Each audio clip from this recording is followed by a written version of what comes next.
Yes, bakunzi ba Mwamini TV tukomeza kubasuhuza tubabwira ati mukomeze kugira umunsi mwiza, mukomeze kugira ibihe byiza, mukomeze muhahe muronke buri muntu wese. Aha rero muri kubona aba ni abantu bari bitabiriye umutambagire w'isengesho ryo kwa Yezu Nyinimpuhwe mu Ruhango. Muri kubona ni abantu benshi byatari bari babukereye bameze neza bavuga ati reka tujye gusenga Imana, tuhimbaze Imana kuko hari ibintu byinshi Imana iba yaragiye ikorera buri muntu wese wo kuri iyi si. Uri kubona mbega ni benshi urebye bagendaga bari mu bice bigiye bitandukanye.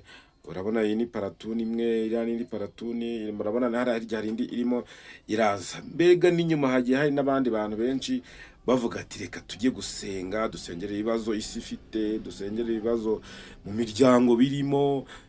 Mbega rwari urugendo rutangaje kandi rumeze neza ku bantu babemera Mana. Niba rero nawe wari uri muri aba bantu bari baje gusenga, ndakubwira nti rwose komerezaho kuko nanjye umutambagiro narawukoze ngira ngo nanjye ndebe urugendo ruba rungana gute. Rwari urugendo rwiza rurimo umutekano, ibintu byose bimeze neza. Mbega umuntu wese yahita avuga ko Imana ariyo ya mbere kandi Imana ariyo nkuru. Kuvuga urebye ukuntu abantu baba bagenda baririmba bakoma mu mashyi, indirimbo zigenda ziza bongera bagatangira indi ndirimbo ukayirangiza, buri muntu wese yongera yanima, mbega biba bishimishije.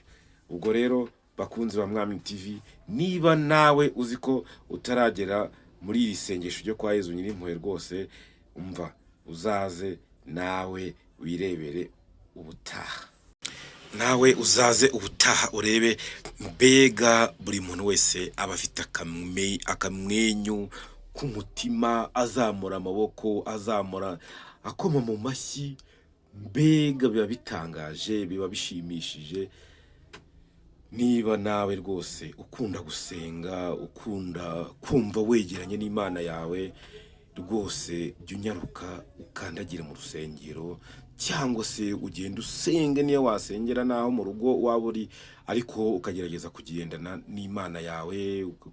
Mbega ukumva agize gute, urafashijwe. Urugendo rero rwarakomeje bikirana n'injoro, amatara bari bafashe amabuje, ibintu mbega biryoheye amaso, biryoheye n'umutima.